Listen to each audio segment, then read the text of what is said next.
जी नमस्कार, मेरा नाम राकेश कुमार। स्वागत है आपका राकेश कुमार ऑफिशियल का यूट्यूब चैनल पर। अगर आप रेलवे एग्जाम का तैयारी कर रहे हैं और सोच रहे हैं कि रेलवे एग्जाम में किस प्रकार से जीके जीएस का प्रश्न पूछा जाता है, तो इसी को ध्यान में रखते हुए हम लोग इतिहास यानी हिस्ट्री को पढ़ रहे हैं।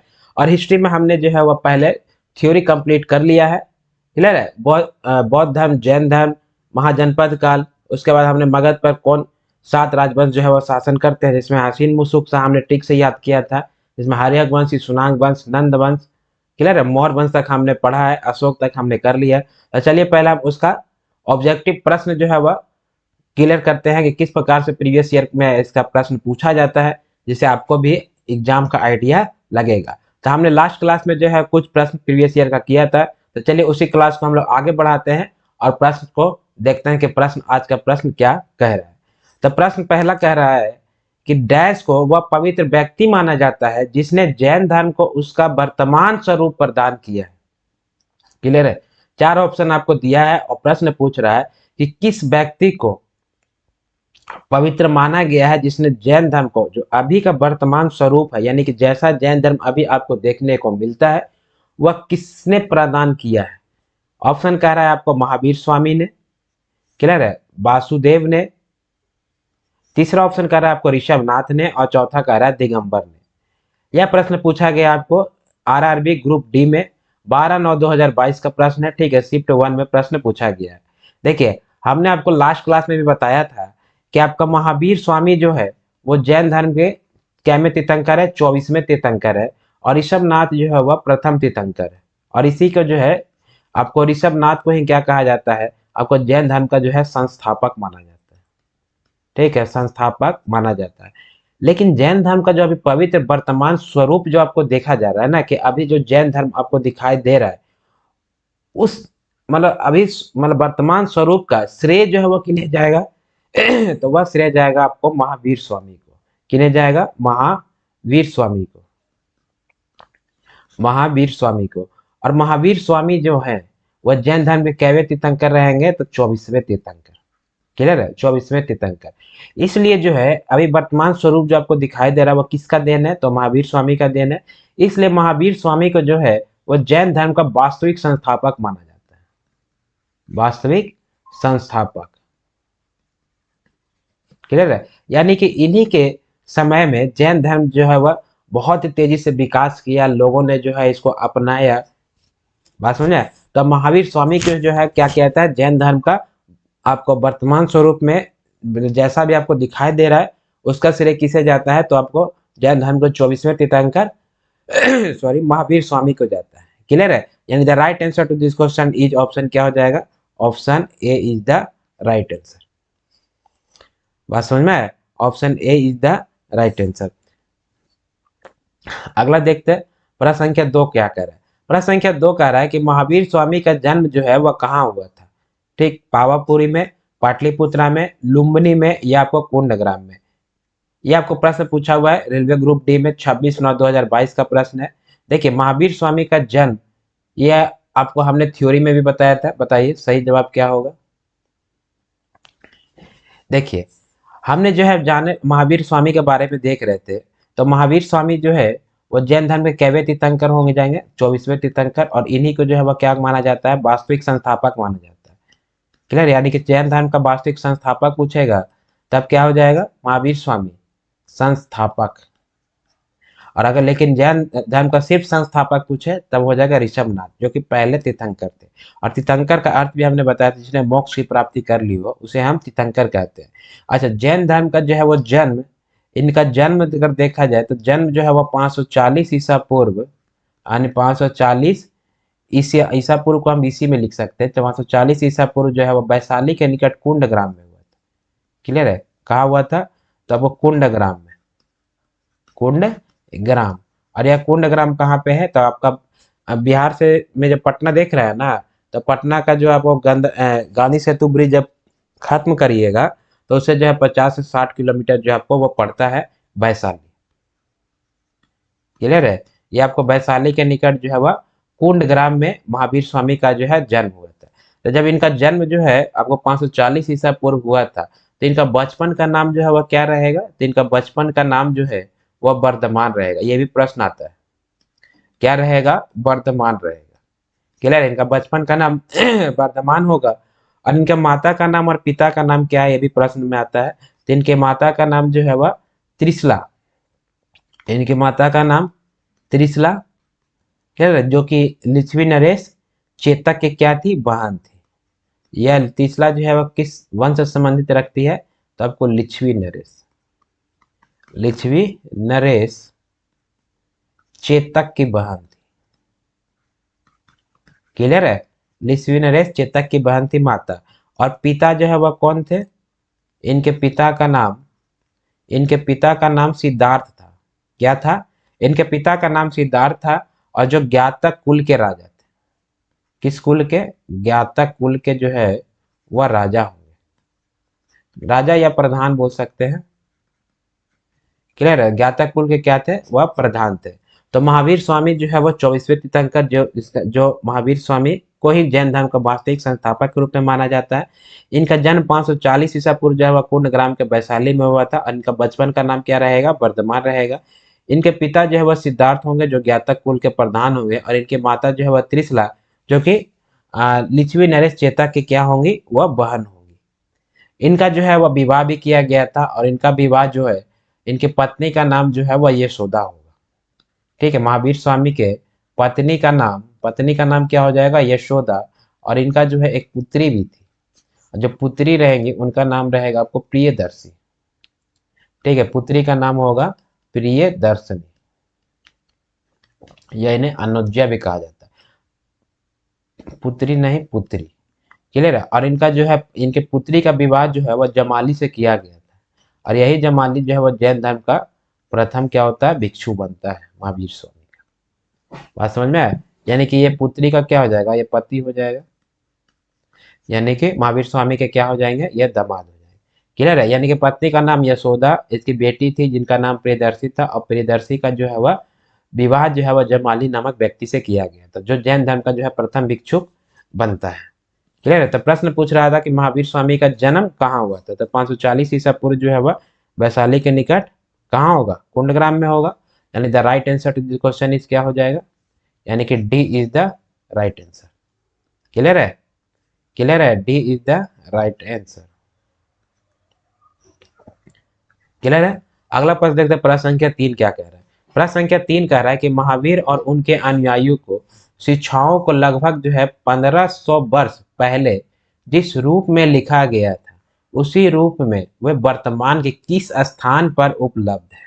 प्रश्न को फिर से एक बार पढ़ते हैं। महावीर और उनके अनुयायी, यानी कि महावीर स्वामी और उनके अनुयायी को जो भी शिक्षा दिया गया था, या उसके बारे में जो वर्णन किया गया है, लिखा गया है, वह लगभग आज से जो है वह 1500 वर्ष पहले जिस स्वरूप में लिखा गया था, उसी स्वरूप में जो है वर्तमान के किस स्थान पर जो आपको उपलब्ध है। क्लियर है, किस स्थान पर जो आपको उपलब्ध है, मतलब महावीर स्वामी के बारे में या उनके शिष्यों के बारे में जो शिक्षा संबंधी जो बातें लिखी गई थी, जैसे लिखा गया था वैसे ही अभी भी उपलब्ध है। ठीक है, तो ये पूछ रहा है किस जगह पर है। तो ऑप्शन दिया आपको, बिहार के वैशाली में उपलब्ध है। क्लियर है, बिहार के लघुवारा में, या बिहार के पावापुरी में, या गुजरात के बल्लभी में। सभी स्थान जो है वह जैन धर्म से ही संबंधित है। तो आपको बताना है कि उनके अनुयायी और महावीर के 1500 वर्ष पहले जिस रूप में लिखा गया था, वह रूप जो है वह भी कहाँ पर उपलब्ध है। प्रश्न आया रेलवे ग्रुप डी का, 28 सितंबर 2022 का पूछा हुआ प्रश्न है। क्लियर है, तो जैन धर्म में जो है वह 24वें तीर्थंकर के रूप में जो है आपको महावीर स्वामी थे। सॉरी, पेंट कलर चेंज करता हूँ।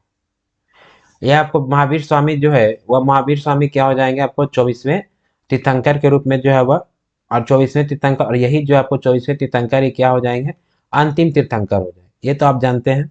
इसके बाद जो है महावीर स्वामी और उनके अनुयायियों को शिक्षा का लगभग जब 1500 वर्ष जब पहले लिखा गया था, कितना 100 वर्ष पहले, 1500 वर्ष जो है 1500 वर्ष जो है पहले लिखा गया, जब पहले लिखा गया है, ठीक उसी रूप में वर्तमान में जो है वह गुजरात के बल्लभी में उपलब्ध है। कहाँ पे, गुजरात के बल्लभी में।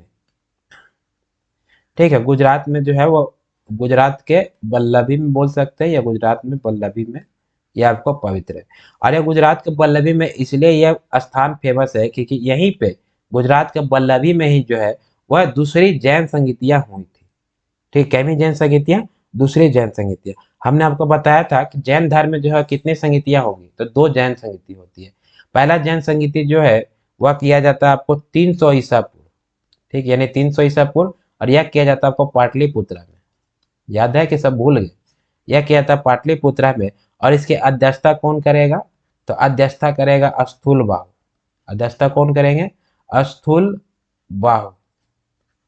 क्लियर है? स्थूल बाहु जो है इसकी अध्यक्षता करेंगे। और इसी समय जो है वह 12 अंग नामक पुस्तक जो है की रचना जो है वह भाद्रबाहु के द्वारा किया गया था। तो ये हो गया प्रथम जैन संगीति। और दूसरा जैन संगीति जो है ठीक इसका 900 साल के बाद, यानी कि 6वीं शताब्दी में। कब होगा? ये आपको 6वीं शताब्दी, कैसे कहीं कहीं पे जो है इसका मतलब ये देता है, यानी 512 ईसा पूर्व, यानी कि एडी। बात समझ में आया? यानी 512 एडी में जो है, या तो हम कह मतलब जब ईसवी से स्टार्ट होता है तो 6वीं शताब्दी, ठीक है, तो 512 ईस्वी में इसका जो है दूसरा जैन संगीति होता है। और ये दूसरा जैन संगीति किस स्थान पे होता है? तो गुजरात के वल्लभी में। क्लियर हुआ? यह होता है आपको गुजरात के वल्लभी में, गुजरात के वल्लभी में। और इसी गुजरात के वल्लभी में आपका जो 1500 वर्ष पहले जिस रूप में उनके अनुयायियों और शिक्षाओं को लगभग लिखा गया था, वो आपको गुजरात के वल्लभी में ही क्या है? उपलब्ध है। और इसी गुजरात के वल्लभी में द्वितीय जैन संगीति होता है। और इसकी अध्यक्षता कौन करता है? तो इसकी अध्यक्षता जो है, ठीक है, अध्यक्षता कौन करेगा? तो अध्यक्षता जो है वह देवादी क्षमा श्रमण करते हैं। कौन करते हैं अध्यक्षता? ये सब हम आप लोग को पढ़ा दिया आपने। अगर हमारा थ्योरी क्लास नहीं देखा है तो प्लीज जा करके पहले थ्योरी क्लास देखिए और डिटेल आपको पता चलेगा। तो देवादी, ठीक है, क्षमा श्रमण, क्षमा श्रमण करते हैं, ठीक है, इसकी अध्यक्षता करते हैं। और प्रथम जैन संगीति के समय जो है कौन पुस्तक लिखा जाता है? तो इसमें लिखा जाता है 12 अंग। और ये 12 अंग पुस्तक के रचनात्मक कौन होते हैं? तो इसके रचनाकार जो है, इसके रचनाकार जो है वह भाद्रबाहु होते हैं। क्लियर है? और दूसरा जैन संगीति के समय जो पुस्तक लिखा जाता है, ये 12 उपांग पुस्तक लिखा जाता है। कौन सी पुस्तक लिखा जाते हैं? 12 उपांग पुस्तक। और प्रथम जैन संगीति के समय जो है वह 12 अंग नामक पुस्तक लिखा जाता है। तो क्लियर है? क्लियर क्लियर है? यानी the right answer to the question is क्या हो जाएगा? ऑप्शन नंबर डी, गुजरात के वल्लभी में। इसके साथ ही हमने जो है वह देखा प्रथम जैन संगीति कब हुआ था और द्वितीय जैन संगीति कब हुआ था। देखिए आपका जो है, आपको लग रहा है कि प्रश्न जो है वो बहुत धीरे धीरे क्लास चल रहा है, तो आप ऐसा नहीं सोचिए। हम जितने समय में जो है वो 15 प्रश्न करते हैं, तो उस 15 प्रश्न के आगे पीछे का जितना प्रश्न जो है वह उसे संबंधित है या उसे संबंधित टॉपिक है, वो सारा हम कवर करते चल रहे हैं। क्लियर है? तो कम पढ़ेंगे लेकिन अच्छे से पढ़ेंगे, ये हमेशा ध्यान में रखना चाहिए। और अगर एग्जाम में ये प्रश्न पूछा है तो उसे संबंधित जितने प्रश्न रहेंगे वो सारे प्रश्न जो है वह आपको पूछने की संभावना जो है वो बढ़ जाती है। इसलिए हम ये सारा प्रश्न से संबंधित जितना रहता है हम आगे पीछे करके बता देते हैं। क्लियर है? यानी कि प्रश्न संख्या 3 क्लियर है। अगला देखते हैं प्रश्न संख्या 4 क्या कहता है। प्रश्न संख्या 4 कह रहा है कि जैन धर्म में जैन शब्द संस्कृत शब्द जीन से लिया गया। ठीक है, जैन धर्म में जैन शब्द जो है संस्कृत शब्द के जीन से लिया गया है। और इसका अर्थ क्या होता है? अर्थ जो है वो आपको बताना है कि इसका अर्थ क्या होता है। और वह लिखता है कि अर्थात जिसने जो है सभी मानवीय भावावेशों पर विजय प्राप्त कर ली। ठीक है, मतलब सीधा सा जो है वो अर्थ है कि जैन धर्म में जो जैन शब्द है, जैन धर्म में जो जैन ये शब्द है, यह शब्द जो है कह रहा है कि संस्कृत से लिया गया है। किससे लिया गया? संस्कृत से। और जिसका संस्कृत में अर्थ होता है जीन, तो उसका अर्थ आपको बताना है कि उसका अर्थ क्या है। ऑप्शन दिया है विजेता, फुर्ती, अमर या खारापन। प्रश्न पूछा है रेलवे ग्रुप डी में 17/8/2022 का प्रश्न है। आपको फर्स्ट शिफ्ट का एग्जाम में प्रश्न आपको आया हुआ है। तो आपको बताना है कि जैन शब्द का अर्थ क्या होता है। क्लियर है? जैन शब्द का जो है आपको अर्थ क्या होता है। देखिए जैन धर्म में जैन शब्द जो है आपको संस्कृत से लिया गया है। ठीक है, ये तो आप जानते हैं। जैन शब्द जो है वो कहाँ से लिया गया है? संस्कृत से लिया गया। और ये संस्कृत में इसका शब्द मतलब संस्कृत शब्द से किस शब्द से लिया गया है? तो आपको जीन से। क्लियर है? किस शब्द से लिया गया है? आपको जीन से। और जिसका अर्थ होता है, यानी कि इस जीन का अर्थ क्या होता है? तो इस जीन का अर्थ होता है विजेता। क्लियर है? यानी कि जिसने जो है विजेता प्राप्त कर लिया है उसे ही हम कहते हैं जीन। लेकिन ये जीन शब्द या जैन शब्द जो है वो कहाँ का शब्द है? तो ये आपको संस्कृत शब्द है। क्लियर है, यानी इसका अर्थ होता है विजेता। अर्थात कहने का अर्थ है कि जिसने जो है वो प्रेम, द्वेष, सुख, दुख, राग, तृष्णा एवं जितने मानवीय भावावेश है, मैंने आपके अंदर जो भी है, यानी प्रेम है, द्वेष है, सुख है, दुख है, राग है, तृष्णा है, मतलब जितने भी मानवीय आपको भावावेश है, उस पर अगर कोई विजय प्राप्त कर लेता है, ठीक है, उस पर अगर कोई विजय प्राप्त कर लेता है तो उसे हम जीन कहते हैं। क्लियर। और यह शब्द किसका है, तो यह शब्द जो आपको संस्कृत का है। यह शब्द किसका है, यह शब्द संस्कृत का, और इसी जीन शब्द से ही जो क्या लिया गया है, जैन शब्द आपको लिया गया। और इसी जैन पे जो है इस धर्म का नाम भी क्या पड़ा है, जैन धर्म का नाम पड़ा है।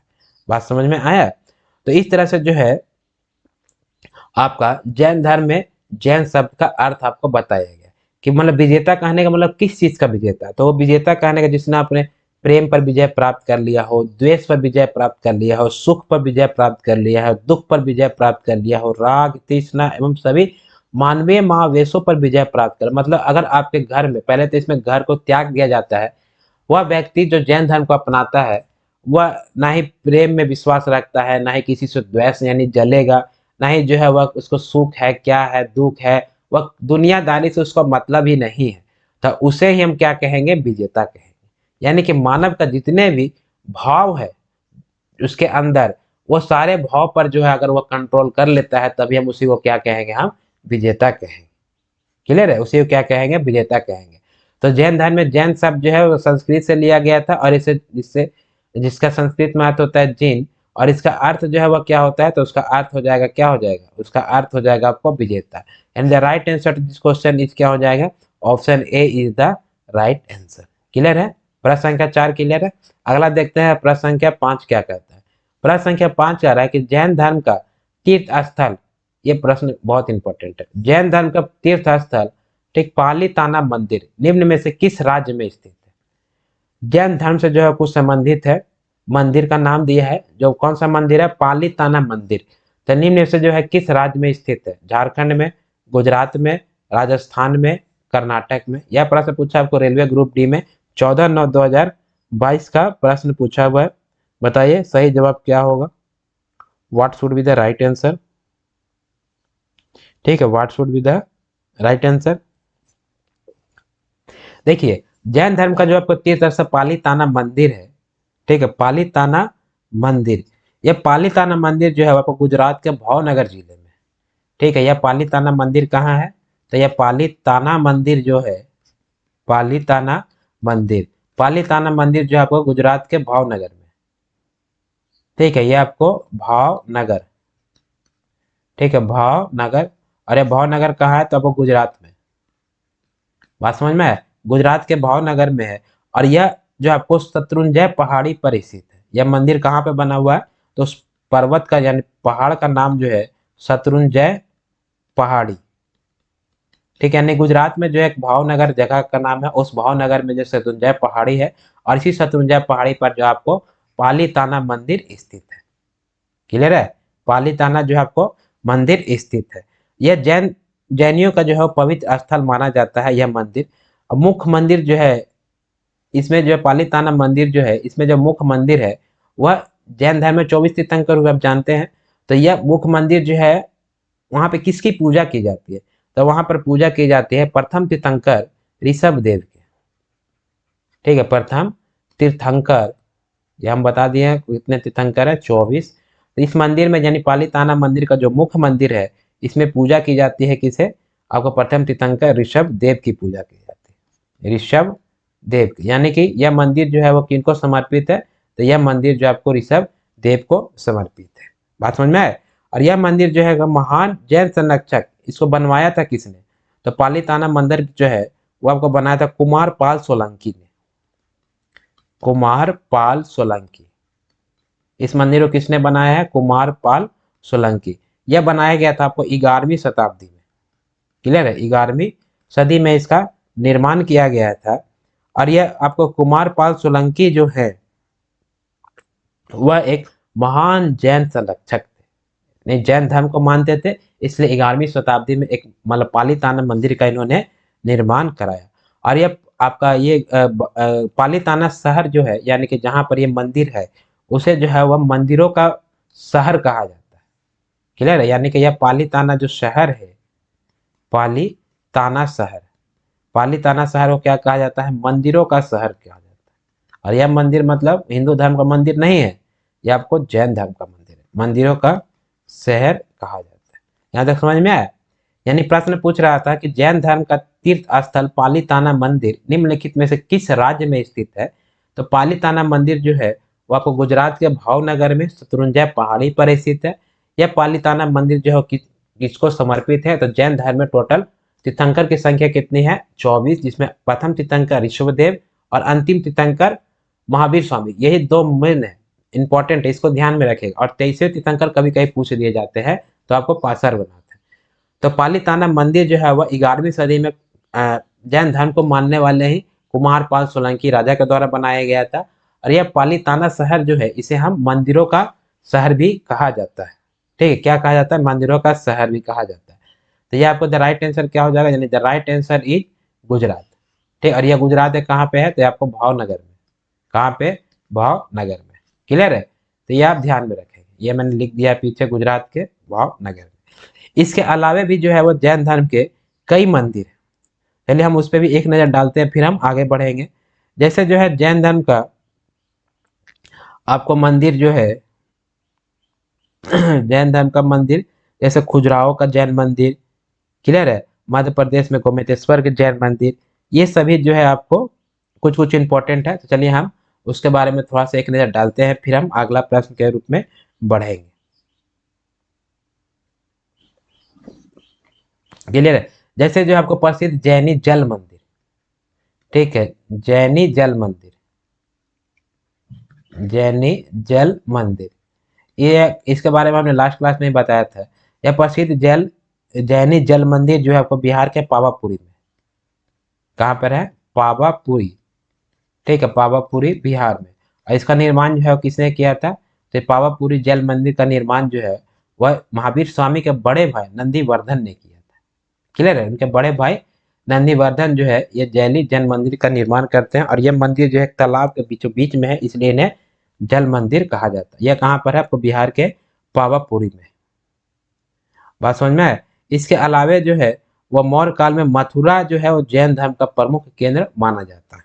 धार्मिक रूप से किस स्थान पे माना जाता है, तो मथुरा जो है वह जैन धर्म के प्रमुख केंद्र माना जाता है। कर्नाटक में चामुंड शासकों ने जो है वह गोमतेश्वर का जैन मंदिर बनवाया था। यानी गोमतेश्वर का जैन मंदिर जो है ये कहाँ है, तो ये भी आपको पूछा जाएगा। तो गोमतेश्वर का जैन मंदिर, ये सभी हम पढ़ा दिए, ठीक है, गोमतेश्वर का जैन मंदिर, ये आपको कहाँ है, ये आपको कर्नाटक में है। कहाँ पे, ये आपको कर्नाटक में है। और यह गोमतेश्वर का जैन मंदिर किनके द्वारा बनाया गया था, आपको बनाया गया है चामुंड शासकों के द्वारा, चामुंड शासकों के द्वारा गोमतेश्वर का जैन मंदिर बनाया गया। और इसे जो है गोमतेश्वर का जैन मंदिर को हम बाहुबली का मंदिर भी कहा जाता है, बाहुबली का मंदिर भी कहा जाता है, इसे बाहुबली का मंदिर भी कहा जाता है। बस समझ में आया। तो गोमतेश्वर का जैन मंदिर जो है कहाँ पर स्थित है, कर्नाटक में। इसे बनवाया गया था चामुंड शासकों के द्वारा, और इसे जो है बाहुबली का मंदिर भी कहा जाता है। चलिए ये आप स्क्रीनशॉट ले लीजिएगा, बाकी हम और है थोड़ा सा मंदिर, तो वो भी हम बताते चलते हैं। यानी कि जो प्रश्न आता है उसे संबंधित जितने आसपास के जो भी प्रश्न पूछे जा सकते हैं उसको भी पढ़ना जरूरी है। क्लियर है। मध्य प्रदेश में चंदेल शासकों ने जो है खजुराहो में जैन मंदिर का निर्माण कराया। यानी कि एक तो हो गया गोमतेश्वर का जैन मंदिर, और दूसरा हो गया, एक देखिए जैन मंदिर एक हो गया, दूसरा गोमतेश्वर का जैन मंदिर, और तीसरा जो आपको खजुराहो का जैन मंदिर। क्लियर है, खजुराहो का जैन मंदिर, खजुराहो, खजुराहो का जैन मंदिर। क्लियर है, खजुराहो का जैन मंदिर। यह खजुराहो का जैन मंदिर जो है ये कहाँ है, ठीक है, तो खजुराहो का जैन मंदिर आपको यह मध्य प्रदेश में पड़ेगा, एमपी में, मध्य प्रदेश में।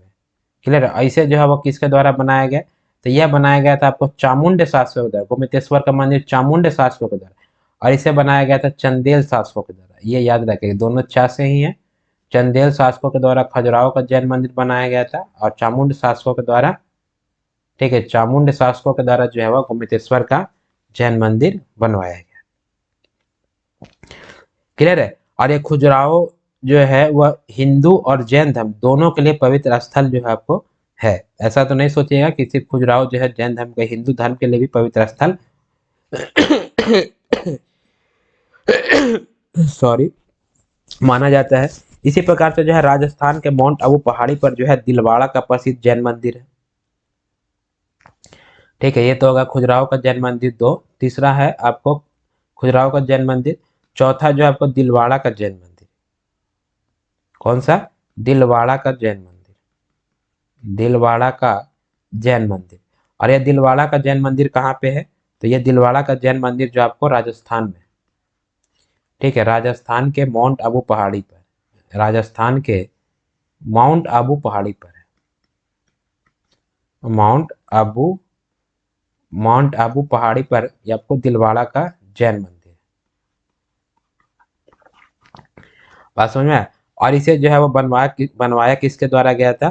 तो विमल शाह के सामंत जो है वास्तुपाल और तेजपाल के द्वारा बनाया गया। किनके सामंत? विमल शाह के। क्लियर है। यानी कि विमल शाह के सामंत जो है, विमल शाह के सामंत, ठीक, इनके जो सामंत होंगे तेजपाल और वास्तुपाल, तेजपाल और वास्तुपाल के द्वारा दिलवाड़ा का जैन मंदिर बनवाया गया था, जो राजस्थान के माउंट आबू पहाड़ी पर है। क्लियर। इसका निर्माण किनके द्वारा किया जाता है ये पूछा जाता है, किस स्थान पर है तो ये पूछा जाता है। क्लियर। तो जैन धर्म से संबंधित जो है मतलब 4 या 3 मंदिर जो है काफी ज्यादा इंपॉर्टेंट है। क्लियर है। वो हमने बता दिया कि आपका जैली जैन मंदिर जो है वह पावापुरी, बिहार के पावापुरी में है। गोमतेश्वर का जैन मंदिर या वो कर्नाटक में, ये किसके द्वारा बनाया गया था? चामुंड शासकों के द्वारा इसका निर्माण किया जाता है और इसे बाहुबली का मंदिर भी कहा जाता है। खजुराहो का जैन मंदिर आपको यह मध्य प्रदेश में है और यह बनवाया गया था वो किसके द्वारा? तो चंदेल शासकों के द्वारा। उसी प्रकार से दिलवाड़ा का जैन मंदिर आपको यह राजस्थान में है कि माउंट आबू पहाड़ी पर इसका निर्माण किया गया था आपको विमल शाह का जो सामंत यानी अधिकारी तेजपाल और वास्तुपाल के द्वारा इसका निर्माण आपको दिलवाड़ा का जैन मंदिर का निर्माण किया गया था। क्लियर है। तो चलिए, इससे संबंधित 4 प्रश्न और थे जो हमने आपको पूछे जा सकते हैं जैन धर्म से मंदिर से संबंधित, तो हमने आपको क्लियर कर दिया। अगला प्रश्न देखते हैं, प्रश्न संख्या 6 क्या कहता है। प्रश्न संख्या 6 कहता है कि दिगंबर संप्रदाय इसमें से किस धर्म से संबंधित है? दिगंबर संप्रदाय जो है निम्नलिखित में से किस धर्म से आपको संबंधित है वो आपको बताना है। ठीक है, दिगंबर संप्रदाय। तो दिगंबर संप्रदाय जो आपको सिख धर्म से संबंधित है, इस्लाम धर्म से संबंधित है, बौद्ध धर्म से संबंधित है या जैन धर्म से संबंधित है? यह प्रश्न पूछा आपको रेलवे ग्रुप डी में 25/8/2022 का प्रश्न है। ठीक है, फर्स्ट शिफ्ट में आया हुआ है। अगर आपने जो हमारा थ्योरी क्लास देखा था, मैंने आपको बताया था कि मौर्य काल में जो है मगध में जो है 12 वर्ष का भीषण अकाल पड़ता है। ठीक है, 12 वर्ष का क्या पड़ेगा? भीषण अकाल पड़ेगा। यानी कि मौर्य वंश के समय में मगध में, ठीक है, मगध में क्या पड़ेगा? 12 वर्ष का जो है वो भीषण अकाल पड़ेगा। ठीक है, 12 वर्ष का भीषण अकाल पड़ेगा। और इसी अकाल के समय में आपका जैन धर्म के जो है जो मतलब 2 प्रमुख अनुयायी, जिनका नाम रहेगा श्वेतांबर और दूसरे सॉरी जिनका नाम रहेगा भद्रबाहु और एक का नाम रहेगा स्थूलबाहु। क्लियर है। तो मौर्य वंश के काल में जो है 12 वर्ष का भीषण अकाल पड़ता है और इसी कारण जो है भद्रबाहु क्या करते हैं? ठीक है, भद्रबाहु इसी अकाल में जो है भद्रबाहु, ठीक है, भद्रबाहु कौन? भद्रबाहु जो है वह मगध के सम्राट चंद्रगुप्त मौर्य के साथ कर्नाटक चले जाते हैं, यानी दक्षिण भारत, क्योंकि अकाल में जो है वह किस प्रकार से मगध में सहायता पहुंचाया जा सकता है अकाल के समय में, तो इसके लिए जो है वह चंद्रगुप्त मौर्य कहाँ चले आते हैं? भद्रबाहु के साथ जो है वह कर्नाटक चले जाते हैं। और इसी कर्नाटक में जो है चंद्रगुप्त मौर्य जब आते हैं तो उन्हें जो है कर्नाटक के श्रवणबेलागोला में इनकी मतलब मृत्यु हो जाती है। और इनका जो मृत्यु होता है वो संलेखन या संथारा विधि के द्वारा होता है। और संलेखन और संथारा विधि हमने आपको बताया था कि जैन धर्म में जब कोई अंतिम समय पहुंचता है, मृत्यु के अंतिम समय, तो वह खाना पीना छोड़ देता है, अन्य कुछ ग्रहण नहीं करेगा और इस प्रकार से जो है वो अपने शरीर को सताएगा, शरीर को मतलब कठिनाई पहुंचाएगा, जिसे ही हम संलेखन या तो संथारा विधि कहा जाता है। क्लियर है। तो मौर्य वंश में जो है मगध में 12 वर्ष का अकाल पड़ता है। और इसी 12 वर्ष के अकाल के साथ जो है वह भाद्रबाहु और चंद्रगुप्त मौर्य जो मगध के सम्राट होंगे, चंद्रगुप्त मौर्य के साथ ये कहाँ चले आएंगे, तो ये आपको चले आएंगे कर्नाटक चले आएंगे। ठीक है, कहाँ चले आएंगे, कर्नाटक। और कर्नाटक में जो है इसी चंद्रगुप्त मौर्य का कर्नाटक में क्या हो जाता है, आपको मृत्यु हो जाता है। ठीक है, जिसने जो है कर्नाटक में प्राण का त्याग कर देते हैं चंद्रगुप्त मौर्य, कहाँ पे, श्रवण बेलागोला, यानी कर्नाटक के श्रवण बेलागोला में, बेलागोला में। किस विधि द्वारा इनका प्राण का त्याग होता है, यानी कि मृत्यु हो जाएगा, या लिख दें प्राण का त्याग हो जाएगा, प्राण त्याग कर देंगे। क्लियर है। और यह किस विधि द्वारा, तो संलेखन या तो संथारा विधि द्वारा, ये भी याद रखिएगा। संलेखन या संथारा विधि मतलब अपने शरीर को कष्ट पहुंचाना है। तो जब ये भद्रबाहु क्या करेंगे कि भद्रबाहु जो है वह कर्नाटक चले गए हैं, यहीं पर चंद्रगुप्त मौर्य की मृत्यु हो जाती है। तो फिर जब अकाल जैसे ही समाप्त होगा तो मगध में कौन रुक जाएगा, तो मगध में रुक जाता है अस्थूलबाहु, अस्थूलबाहु। और इसी समय दो प्रमुख अनुयायी होंगे, एक होगा अस्थूलबाहु और दूसरा होगा आपको भद्रबाहु। तो भद्रबाहु तो चंद्रगुप्त मौर्य के साथ कहाँ चले गए, ये आपको दक्षिण भारत कर्नाटक में चले गए, वहीं पर चंद्रगुप्त मौर्य की मृत्यु हो जाती है। जब ये अकाल के बाद जो है वह भद्रबाहु क्या करेंगे, ये आपको मगध में आएंगे। ठीक है, यह मगध में आएंगे, भद्रबाहु भी मगध में आएंगे।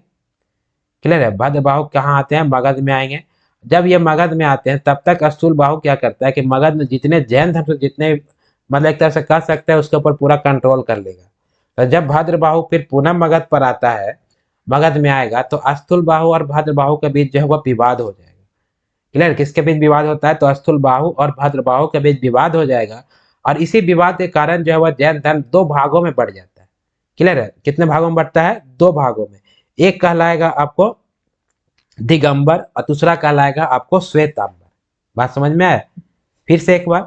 मौर्य वंश के समय में मगध में 12 वर्ष का अकाल पड़ता है। अकाल मतलब एक तरह से उसमें उत्पादन नहीं होगा, फसल का पैदावार नहीं होगा, लोग जो है वह त्रस्त हो जाएंगे। क्लियर है, पीने के लिए उचित पानी समय पर नहीं मिलेगा। तो इस 12 वर्ष के अकाल में जो है वह मगध के राजा यानी चंद्रगुप्त मौर्य के द्वारा बहुत सारे सहायता के कार्य किए जाते हैं। और इसी को ध्यान में रखते हुए चंद्रगुप्त मौर्य और भद्रबाहु कहाँ चले आते हैं, दक्षिण भारत कर्नाटक चले आएंगे। और इसी कर्नाटक में चंद्रगुप्त मौर्य क्या हो जाएगी, मतलब प्राण का त्याग हो जाएगा। क्लियर है, और इसी प्राण का त्याग जो है वह कहाँ पे होता है, तो कर्नाटक के श्रवण बेलागोला में संलेखन या तो संथारा विधि द्वारा। और इसी मतलब अकाल के बाद जब भद्रबाहु मगध में जब पुनः वापस लौटेंगे तो अस्थूलबाहु और भद्रबाहु के बीच क्या हो जाएगा, विवाद हो जाएगा। क्लियर है, क्या हो जाएगा, विवाद हो जाएगा। और यह विवाद के कारण जो है, यह विवाद के कारण जो है वह अभी जैन धर्म कितने भागों में बट जाएगा, दो भागों में बढ़ जाएगा। एक कहलाएगा आपको,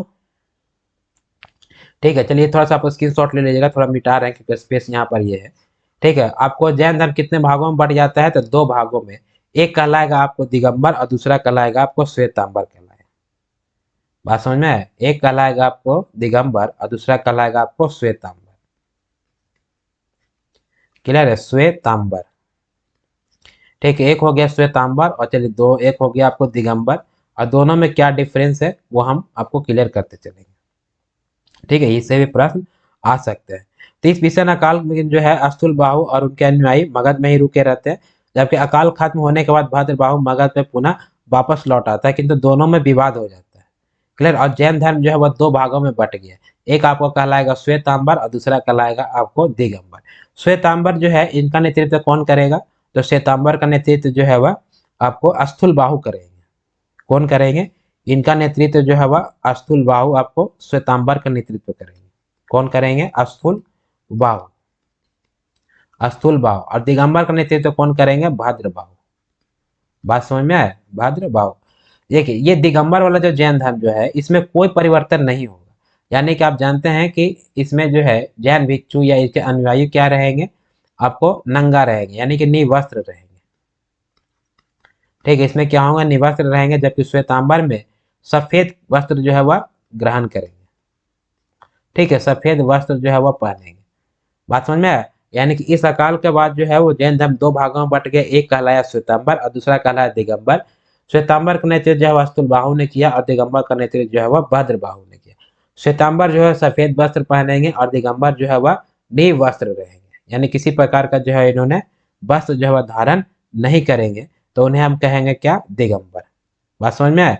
और इसमें क्या अंतर है, तो श्वेतांबर के अनुसार जो है, श्वेतांबर के अनुसार ये कहते हैं, श्वेतांबर के अनुयायी कहते हैं कि महावीर स्वामी का जो है विवाह नहीं हुआ था। सॉरी, श्वेतांबर के अनुसार जो है महावीर स्वामी क्या थे, विवाहित थे। लेकिन दिगंबर कहते हैं कि नहीं, महावीर स्वामी जो है विवाहित नहीं थे। तो ये दोनों में विवाद है, जब बंटवारा होगा तो विवाद होगा, स्वाभाविक सी बात है। तो दिगंबर संप्रदाय जो इनमें से किस धर्म से संबंधित है, तो दिगंबर संप्रदाय जो है वह किस धर्म से हो जाएगा, जैन धर्म से संबंधित है। क्लियर है, किस धर्म से संबंधित है, जैन धर्म से। और दिगंबर का नेतृत्व कौन करेगा, तो भद्रबाहु करेंगे। और इस दिगंबर में जो है वह किसी प्रकार का वस्त्र नहीं पहनेगा, वस्त्र रहेगा। और इनके अनुसार जो है वह जैन धर्म के 24वें तीर्थंकर महावीर स्वामी क्या थे, विवाहित नहीं थे। बात समझ में। और ये जैन धर्म जो है क्यों दो भागों में बढ़ता है, वो भी हम थोड़ा सा आपको बता दें ताकि आपको रिवीजन भी हो जाए। अगला प्रश्न संख्या 7 कह रहा है कि 6वीं शताब्दी ईसा पूर्व प्रारंभ में भगवान महावीर का जन्म निम्नलिखित में से किस स्थल पर हुआ था। ठीक है, मगध में, वैशाली में, पाटलिपुत्रा में या सारनाथ में। ये तो आपको हमने बताया अभी कुछ देर पहले, यह प्रश्न आया था कि महावीर स्वामी का जन्म जो है 540 ईसा पूर्व वैशाली के निकट कुंड ग्राम में हुआ। ठीक है, तो कुंड ग्राम नहीं दे रहा है, ठीक है, वैशाली दे रहा है। The right answer to this question is क्या हो जाएगा, option C is the right answer. Clear, Vaishali में कहा हुआ था, वैशाली के निकट कुंड ग्राम में हुआ था। कहाँ पे, कुंड ग्राम में, कुंड ग्राम में होगा। ठीक है, कहाँ पे, कुंड ग्राम। कब, 540 ईसा पूर्व, यानी कि 540 ईसा पूर्व वैशाली के निकट कुंड ग्राम में होगा। ठीक है, इनका बचपन का नाम क्या था, तो इनका बचपन का नाम जो है वो वर्धमान था। बचपन का नाम क्या रहेगा, वर्धमान। इनके पिता का नाम सिद्धार्थ होगा, ये भी हमने आपको बताया है। पिता का नाम सिद्धार्थ, जो कि ज्ञाता कुल के राजा होंगे। ठीक है, ज्ञाता कुल के क्या होगा, प्रधान या राजा। और इनके माता जो है वह, सॉरी पिता ही लिख दिया, इनकी माता का नाम जो है वह त्रिशला होगा। माता जो है वह त्रिशला, ठीक है, जो कि लिच्छवी नरेश चेतक की क्या रहेगी, या बहन रहेगी। इनके पत्नी भी थी, इनका विवाह भी हुआ था। इनके पत्नी का नाम, इनके पत्नी का नाम यशोदा था। क्लियर है, इनके पत्नी का नाम क्या था, यशोदा। और इनकी एक बेटी भी होगी, जिनका बेटी का नाम यानी कि पुत्री का नाम प्रियदर्शनी होगा। क्या होगा, प्रियदर्शनी होगा, प्रियदर्शनी। और इसकी बेटी का नाम जो है इसका प्रियदर्शनी। और इनका विवाह जो है जमाली से हुआ था। मतलब अगर जन्म पूछता है तो उससे संबंधित इतने प्रश्न जो है और पूछे जा सकते हैं। क्लियर है, यानी कि 6वीं शताब्दी में महावीर स्वामी का जन्म कहाँ होगा, तब वैशाली के निकट कुंड ग्राम में 540 ईसा पूर्व होगा। यानी the right answer to the question is क्या हो जाएगा, option C is the right answer. Clear है, यह प्रश्न पूछा आपको रेलवे एनटीपीसी में 1 फरवरी 2021 का प्रश्न है। देखिए कितना इजी प्रश्न पूछता है। अगला प्रश्न देखते हैं, प्रश्न संख्या 8 क्या कर रहा है। प्रश्न संख्या 8 कहता है कि महावीर स्वामी का मूल नाम क्या था। क्लियर है, इनका मूल नाम क्या था, आनंद था, सिद्धार्थ था, आपको सरिपुत्र था, या तो वर्धमान था। यह प्रश्न है आपको रेलवे एनटीपीसी 30/12/2022 में। अभी हमने आपको पिछला स्लाइड में बताया कि इनका जो है बचपन का नाम क्या था, तो वर्धमान जो है इनका बचपन का नाम, यानी the right answer to this question is option क्या हो जाएगा, option B is the right answer. Clear है, क्लियर प्रश्न संख्या 8। तो चलिए अगला देखते हैं, प्रश्न संख्या 9 क्या कह रहा है। प्रश्न संख्या 9 कह रहा है कि जैन मठ संस्थानों को क्या कहा जाता है। जैन मठ के संस्थानों को जो है वह क्या कहा जाता है। अपरिग्रह कहा जाता है, श्वेतांबर कहा जाता है, या तीर्थ कहा जाता है, या तो बसादिश कहा जाता है। यह प्रश्न पूछा गया आपको रेलवे एनटीपीसी 23/2/2021 का प्रश्न है। ठीक है, जैन मठ संस्थानों को जो है वह किस नाम से जाना जाता है। देखिए जैन मठ संस्थान जो होंगे, मतलब जहाँ पर जैन धर्म के लोग भिक्षुक वगैरह रहेंगे, उन्हें हम जैन मठ कहेंगे। ठीक है, तो जैन मठ संस्थानों को जो है वह बसादी कहा जाता है। क्या कहा जाता है, बसादी। और इसी को बसादी, या तो कहीं पर लिखता है आपको बसादिस लिखता है। ठीक है, बसादिस से तो कहीं पर बसदे भी लिखता है, ये भी आप ध्यान रखिएगा। क्लियर है, तो जैन मठ या जैन भिक्षुओं का जो निवास स्थान है उसे हम क्या कहेंगे, बसादी या बसादिस या तो बसदे कहा जाता है। बस समझ में आया, तो ये आपको जैन धर्म है। अच्छा, इसमें जो है वो और प्रश्न पूछा जाता है इसी में कि जैन साहित्य को जो है वह क्या कहा जाता है, जैन साहित्य को। तो जैन साहित्य को जो है वो आगम कहा जाता है, ये भी आप याद रखिएगा। जैन साहित्य को आगम कहा जाता है। जिस प्रकार से जैन भिक्षुओं के निवास स्थान को हम बसदे बसादी से या तो बसादी कह रहे हैं या जैन मठ को, उसी प्रकार से जैन साहित्य को जो है वह क्या कहा जाएगा, आगम कहा जाएगा। क्लियर है। और इसके निवास स्थान को जो है बसदे कहा जाता है, ये हमने देख लिया। इसके बाद जो है वह टोटल कितने जैन तीर्थंकर हैं, तो 24 जो है वह जैन तीर्थंकर है। टोटल कितने हैं, 24 जैन तीर्थंकर। इसमें 24वें जैन तीर्थंकर कौन होंगे, महावीर स्वामी। तो जैन तीर्थंकर, और इन 24 जैन तीर्थंकर की पूरी जीवनी जो है वह किस पुस्तक में है, तो कल्प सूत्र में। कल्प सूत्र में। और कल्प सूत्र के जो है रचयिता कौन होंगे, तो भद्रबाहु। क्लियर है, कौन होंगे, भद्रबाहु होंगे। बात समझ में आए। तो ये है आपका द राइट आंसर क्या हो जाएगा, जैन मठ के संस्थानों को क्या कहा जाएगा, तो आपको बसादिस कहा जाएगा, यानी ऑप्शन डी इज द क्या हो जाएगा, राइट आंसर हो जाएगा। श्वेतांबर तो ये आप जानते हैं कि अस्तुलबाहु के नेतृत्व में रहेगा, और यह अस्तुलबाहु के नेतृत्व में रहेगा। साथ ही साथ ये जो है आपको सफेद वस्त्र जो है वह धारण करेंगे। ठीक है, तो उसे हम श्वेतांबर कहेंगे। इसी में अगर दिगंबर रहता तो निर्वस्त्र रहते हैं, और उसका नेतृत्व कौन करेगा, तो भद्रबाहु उसका नेतृत्व करेगा दिगंबर का, और स्थूलबाहु करेगा श्वेतांबर का। क्लियर है। तीर्थ जो है वो आपको तीर्थ स्थल हो गया। क्लियर है। तो यानी जैन मठ संस्थानों को क्या कहा जाएगा, तो बसादिस कहा जाएगा। अगर जैन साहित्य पूछता है तो आगम कहा जाता है। टोटल 24 तीर्थंकर की जीवनी किस में लिखी गई है, तो कल्पसूत्र में लिखी गई है। अगला प्रश्न, प्रश्न संख्या 10 क्या कह रहा है। प्रश्न संख्या 10 कहता है कि महावीर डैश तीर्थंकरों में अंतिम तीर्थंकर माने जाते हैं। देखिए इसमें जो है आपको 3 ठो पूछा जाएगा। एक पूछा जाता है प्रथम। ठीक है, प्रथम कौन है, तो ऋषभ देव। कौन हो जाएंगे, ऋषभ देव जो है वह प्रथम तीर्थंकर, ये पूछा जाएगा। ठीक है, ऋषभ देव। एक पूछा जाता है आपको 23वें तीर्थंकर। ठीक है, 23वें तीर्थंकर कौन है, पार्श्वनाथ। पार्श्वनाथ। क्लियर है। और एक पूछा जाता है आपको 24वें तीर्थंकर, और ये 24वें तीर्थंकर जो हो गए ये आपको अंतिम होंगे। यह कौन हो जाएगा, ये आपको महावीर स्वामी हो जाएगा। महावीर स्वामी। यही 3 के बारे में मैक्सिमम प्रश्न पूछा जाता है। प्रथम तीर्थंकर कौन होंगे, 23वें तीर्थंकर कौन होंगे, और 24वें तीर्थंकर कौन होंगे।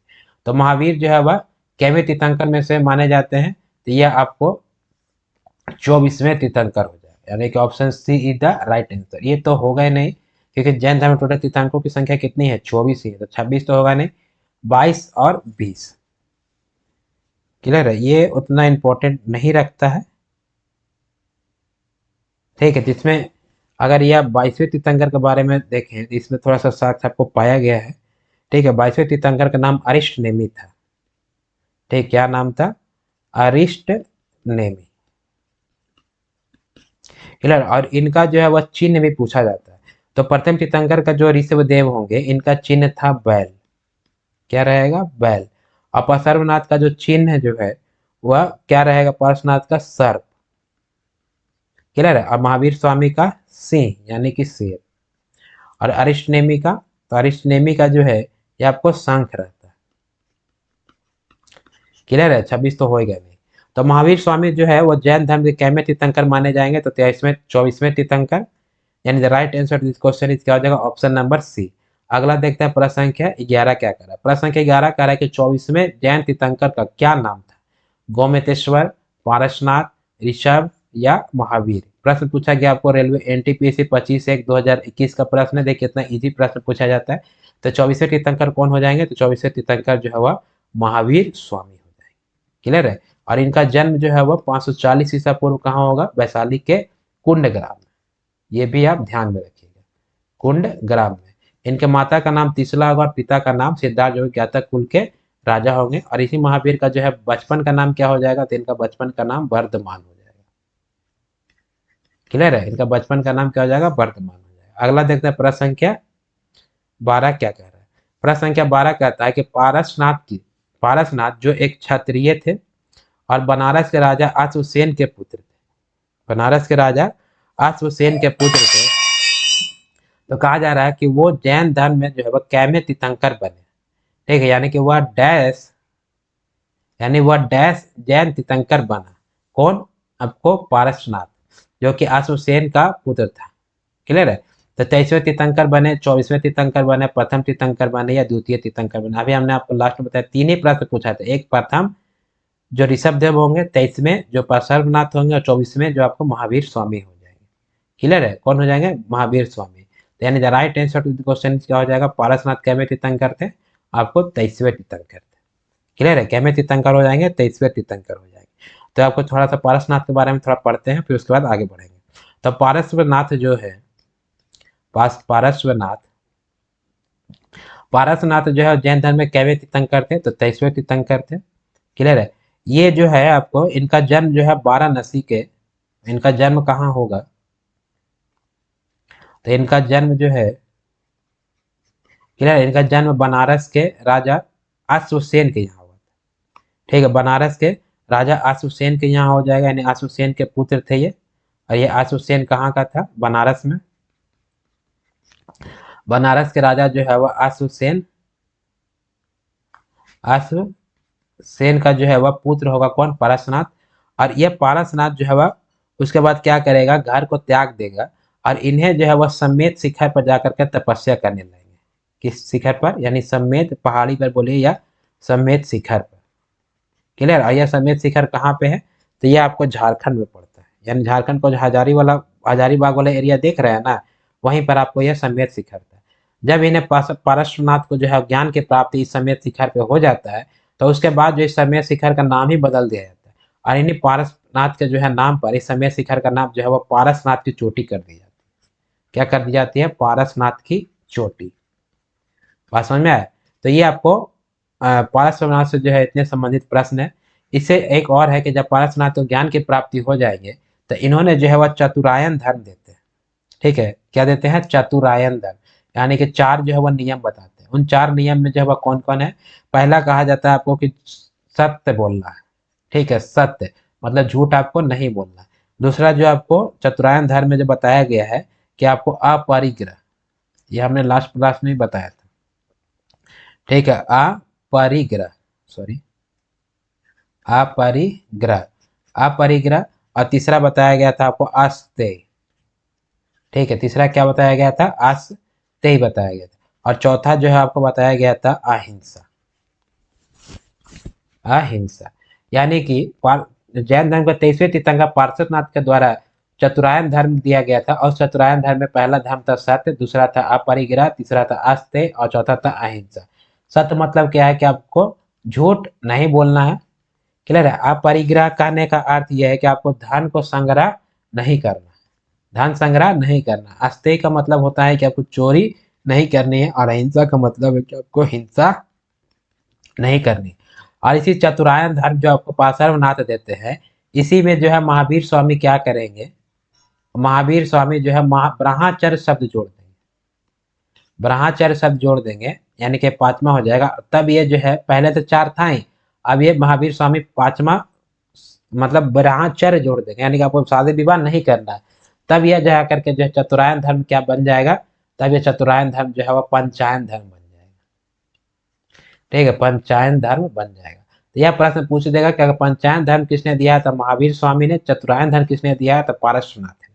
अरे चतुरायन धर्म में क्या क्या है और पंचायन धर्म में क्या है, वो आपको डिफरेंस समझ में आ गया। क्लियर है।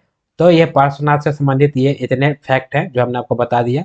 अगला प्रश्न कह रहा है कि त्रिरत्न की अवधारणा से कौन सा संबंधित है? त्रिरत्न, देखिए त्रिरत्न ऑप्शन में क्या दे रहा है देखते हैं। सिख धर्म से संबंधित है, जैन धर्म से संबंधित है, बौद्ध धर्म से संबंधित है, या पारसी धर्म से संबंधित है। प्रश्न पूछा गया है आपको रेलवे एनटीपीसी, आपको 31/3/2016 का प्रश्न है, सेकंड शिफ्ट में प्रश्न आया हुआ है। देखिए त्रिरत्न जो है यह आपको बौद्ध धर्म में भी है और आपको जैन धर्म में भी है। ठीक है, बौद्ध धर्म और जैन धर्म दोनों में है। क्लियर है। बौद्ध धर्म में देखेंगे तो त्रिरत्न होता है आपको बुद्ध धम्म संघ, बुद्ध धम्म और संघ, ये आपको बौद्ध धर्म के त्रिरत्न है। जैन धर्म के त्रिरत्न होते हैं सम्यक ज्ञान, सम्यक दर्शन और सम्यक आचरण। बात समझ में आया? इसमें जो है आपको त्रिरत्न क्या हो जाएंगे? तो इसके जो जैन धर्म के त्रिरत्न होंगे वह त्रिरत्न कहलाता है सम्यक ज्ञान। ठीक है, इसमें हो जाएगा आपको सम्यक ज्ञान, ठीक है, सम्यक दर्शन और सम्यक आचरण। सम्यक दर्शन और हो जाएगा सम्यक आचरण। क्लियर है, आचरण यानी कि आपको राइट नॉलेज होना चाहिए, आपको राइट बिलीव यानी विश्वास होना चाहिए, और सही आपका एक्शन भी होना चाहिए। तो त्रिरत्न की अवधारणा जो है आपको जैन धर्म और बौद्ध धर्म दोनों में है। बौद्ध धर्म में बुद्ध धम्म संघ त्रिरत्न कहलाता है, और जैन धर्म में सम्यक ज्ञान, सम्यक दर्शन और सम्यक आचरण जो है वह त्रिरत्न कहलाता है।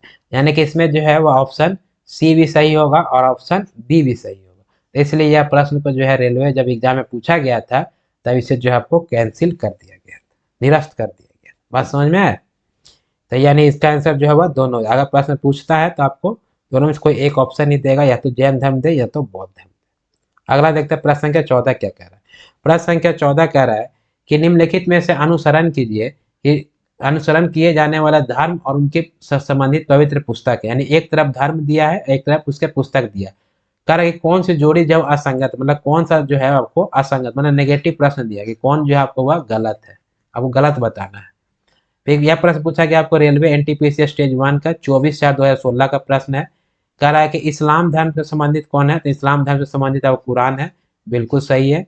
सिख धर्म से संबंधित आपको गुरु ग्रंथ साहिब है, बिल्कुल सही है। जैन धर्म से संबंधित उपनिषद, ये सही नहीं है। ठीक है, यानी the right answer to the question is क्या हो जाएगा, जैन धर्म। यानी कि जैन धर्म से संबंधित उनके जो पवित्र पुस्तक है वह उपनिषद नहीं है। ईसाई धर्म से संबंधित जो है वो पुस्तक बाइबल, ये आपको ये भी सही है। यानी कि इस्लाम धर्म से संबंधित जो कुरान है, सिख धर्म से संबंधित आपको गुरु ग्रंथ साहिब है, ईसाई धर्म से संबंधित जो आपको बाइबल है, लेकिन जैन धर्म से संबंधित आपको उपनिषद नहीं है। बात समझ में आया? ये जो आपको जैन धर्म के जो जैन साहित्य होते हैं, यानी कि उनके जो पुस्तकें होते हैं, यानी इनका जो जैन साहित्य, उन्हें हम क्या कहते हैं, उन्हें हम आगम के नाम से जाना जाता है। क्या के नाम से, आगम के नाम से जाना जाता है। और जैन रचनाकारों ने जो है वह बहुत सारे ऐसे जैन साहित्य की रचना किए गए हैं, जिनमें जो है वह कौन कौन है, जिसमें जो प्रमुख है वो आपको पुराण काव्य है, क्लियर है, चरित्र काव्य है, चरित्र काव्य है, उसके बाद कथा काव्य है, बहुत सारे पुस्तकें हैं, और इन्हें जो है वह आगम कहा जाता है, ना कि उपनिषद कहा जाता है। क्लियर है? इसमें आपका रास्य काव्य हो जाएगा, रास्य काव्य होगा। और इसे में हमने आपको बताया था पीछे के स्लाइड में कि आपको जैन साहित्य को जो है वह क्या कहा जाता है, आगम कहा जाता है। और 24 तीर्थंकर के बारे में जो जीवनी पूरी लिखी गई है, ठीक है, वह जीवनी आपको कल्प सूत्र में है। तो ये भी क्या है कि जैन साहित्य रही, कल्प सूत्र में। क्लियर है? तो जैन धर्म के जो है वह जो पवित्र पुस्तक होंगे उन्हें उपनिषद नहीं कहा जाएगा, उन्हें क्या कहा जाएगा, आगम कहा जाएगा। और ये आगम के इतने एग्जाम्पल है। उपनिषद क्या है, ठीक है, उपनिषद जो है यह हिंदू धर्म के महत्वपूर्ण श्रुति धर्म ग्रंथ है। ठीक है, ये आपको किससे संबंधित होगा, यह हिंदू धर्म से संबंधित होगा। बात समझ में? हिंदू धर्म से जो है वह ये उपनिषद जो है धर्म ग्रंथ है, हिंदू धर्म के धर्म ग्रंथ है। ये वैदिक वामयांग के अभिन्न अंग है। इनमें परमेश्वर, परमात्मा, ब्रह्मा, आत्मा के स्वभाव, संबंध, बहुत सारे दार्शनिक और ज्ञान के जो है वह बहुत वर्णन किए गए हैं। उसे जो है वह उपनिषद कहला जाता है। और हमने उपनिषद के बारे में आपको वैदिक काल में पढ़ाया भी है। क्लियर है? तो उपनिषद किससे संबंधित है, आपको हिंदू धर्म से संबंधित है। और जैन धर्म से जब मतलब जो पवित्र पुस्तकें होंगी उन्हें जो हम आगम कहा जाता है। Clear? Right answer to question क्या हो जाएगा, पूछा था कौन असंगत है, मतलब कौन सही जोड़ा नहीं है। तो जो आपको सही पेयर नहीं है कौन है, जैन धर्म और उपनिषद, ये दोनों सही पेयर नहीं है। यानी right answer question is option C, negative प्रश्न था। अगला देखते हैं प्रश्न संख्या 15 क्या कहता है। कह रहा कि शब्द श्वेतांबर किससे जुड़ा हुआ है, सिख धर्म से जुड़ा है, जैन धर्म से जुड़ा है, बौद्ध धर्म से जुड़ा है, यहूदी धर्म से जुड़ा है। यह पूछा आपको रेलवे पुलिस फोर्स कांस्टेबल के एग्जाम में 18/2/2019 का पूछा हुआ प्रश्न है। तो शब्द श्वेतांबर जो है वह किससे संबंधित है, आपको जैन धर्म से संबंधित। हमने आपको बताया कि मौर्य काल में जब 12 वर्ष अकाल अकाल पड़ता है, उस अकाल के बाद जो है, उस अकाल के समय जो है आपको भद्रबाहु चंद्रगुप्त मौर्य के साथ कर्नाटक के बेलागोला में चले आते हैं। और उसी कर्नाटक के बेलागोला में चंद्रगुप्त मौर्य क्या हो जाएगी, मृत्यु हो जाएगी। और फिर जब अकाल के खत्म होने के बाद भद्रबाहु जब पुनः मगध लौटेंगे तो अश्वबाहु जो है वो मगध में ही रह जाते हैं, और भद्रबाहु जो है वह कहाँ चले जाते हैं, ये हमने आपको पीछे बताया ही है।